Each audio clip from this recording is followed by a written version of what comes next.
We got a new bait we're going to show you here today. It's called the Tongue Slapper. It's a soft weedless, it's a rubber jerk spoon. It's got some really nice detail on it. It's a very soft bait.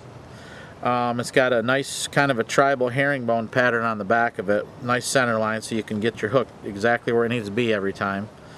Top of the bait, it's got a crosshatch pattern with a ladder back on top of that. We're using a 91768 BLN Mustad hook with an adjustable weight, and it has a corkscrew on it. We're going to rig this. First way we do it is called traditional. We're just going to screw this in.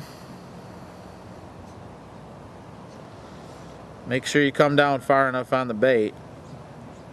Come far enough with the bait down on the actual corkscrew.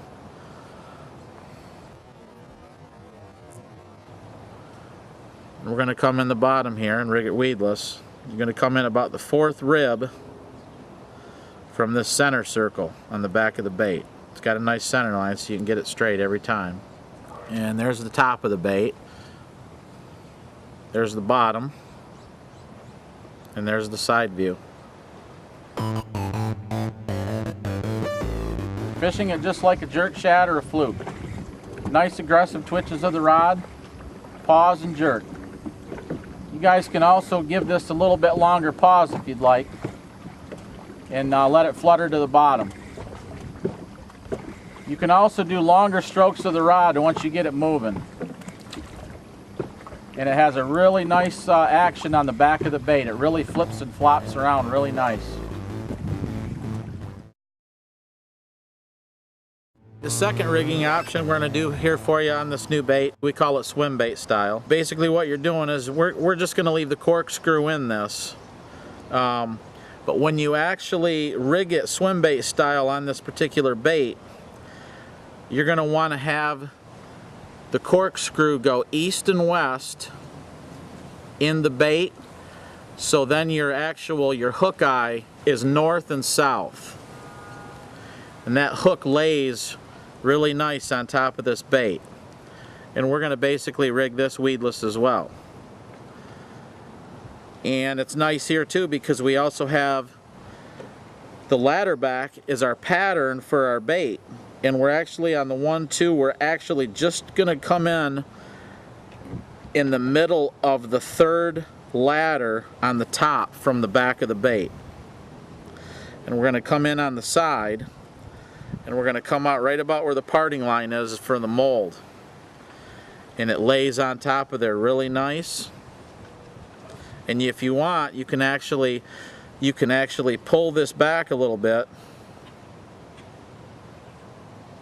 and skin hook it. Works out really nice. There's the top of the bait.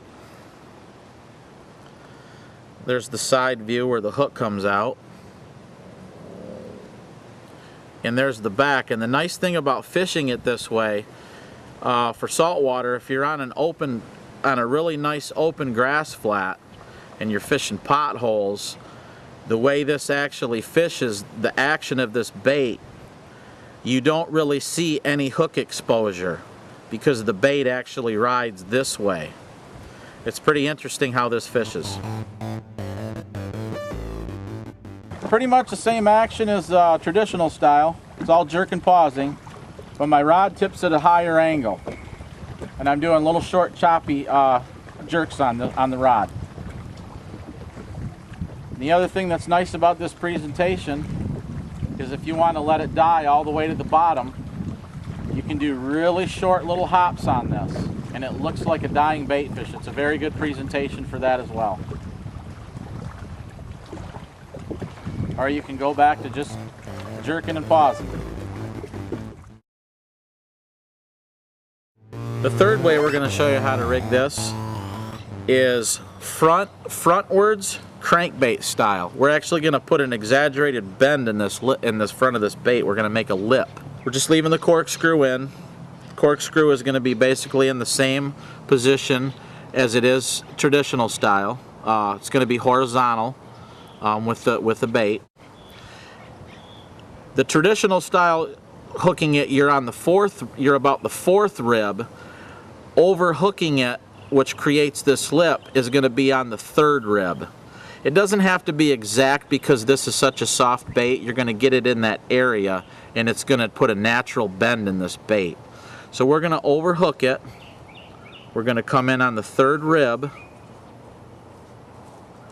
through the bottom. It puts that nice bend in there. This doesn't necessarily fish like a traditional crankbait, but it actually gives a really nice up and down action this way, and it's very, it has a really nice vibration to the bait. When you guys fish it this way, you're really going to feel this in the rod tip, and it has a very just a really different action. It almost kind of looks like a jointed minnow. Here's the top view of it. There's the side, so you can see that bend, and there's the back. Most important thing on this technique is once you get the bait moving, do nice long strokes of the rod, nice long sweeps of the rod. You'll feel that vibration in the back end of the bait.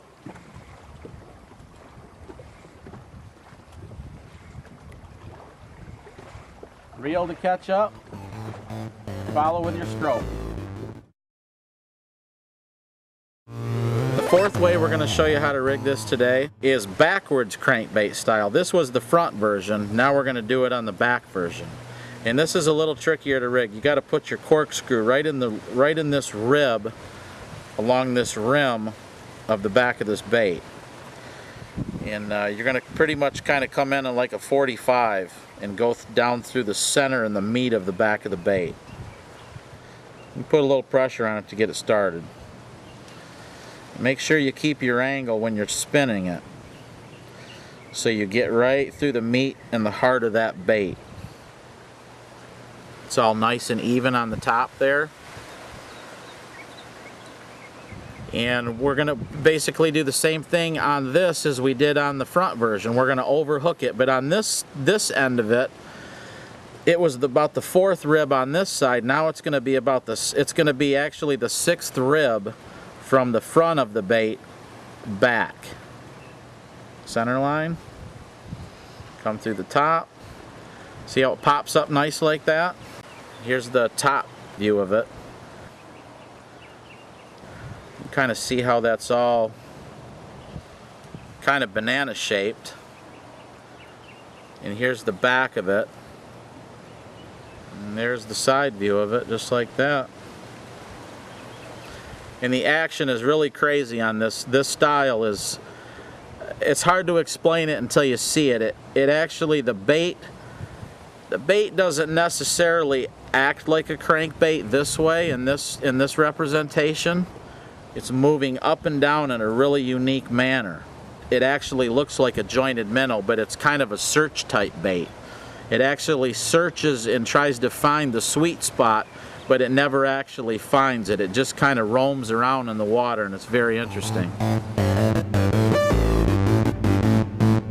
It's pretty close to the same style as frontwards crankbait style, but the rod sweep on this has to be a little bit more aggressive because it's digging so much water.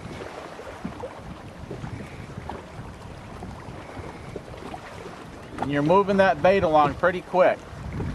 It's just got a really unbelievable vibration of the bait. We're going to show you the fifth option here today, which is a top water presentation of a frog. It's very frog-like when you rig it this way.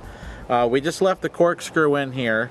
You're basically, you're going down through the meat of the center of the bait through the parting line on the mold, and you want to make sure you get a nice bite through there.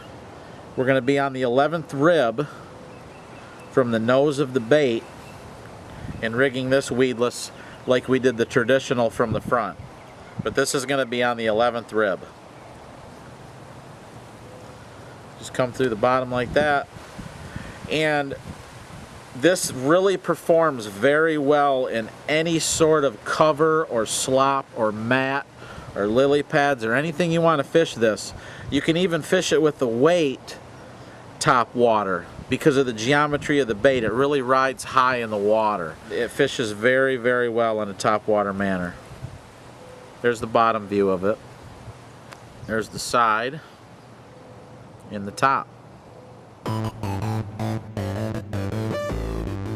It's very nice to fish this way for a topwater presentation. You're just twitching the rod tip.